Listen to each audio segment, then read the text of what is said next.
जायज बात है। यही बात है। ये सुनी सुनाई बातें जो होती है ना, एक बंदा हो सकता है गलत हो सकता है। अब हमारा अगर ट्रैफिक पुलिस का बंदा फॉर एग्जांपल 1000 बंदा काम कर रहा है रोड पे, एक बंदा अल्लाह ना करे हमारा एक बंदा किसी से मिसबिहेव कर देता है, ऊंचा बोल जाता है, गलत बात कर देता है, बदतमीजी कर देता है, वो हम सारों के लिए रेपुटेशन खराब हो जाएगी ना।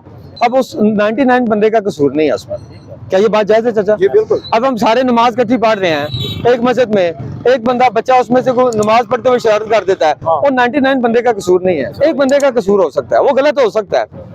आप कितने भाई हो? 3 भाई हैं। 3 भाइयों की आदत सेम नहीं होगी। एक भाई नमाजी हो सकता है, एक भाई अल्लाह ना करे शराबी हो सकता है, एक बंदा भाई कोई और खबासत हो सकती है, एक 5 वक्त का नमाजी भी होगा, सारों का ज़हन अलग-अलग होगा, ठीक है ना। अच्छे लोग ज्यादा है मेजॉरिटी में, ऐसा नहीं है। देखें गलत बात नहीं करनी चाहिए। मैं ये अलाइव हो रहा है सब कुछ, ठीक है, मैं गलत बात ऐसे ही आपसे कर दूं, बात वो करनी चाहिए जो पूरी करे बंदा, ठीक है ना। सच बोलना चाहिए हमेशा।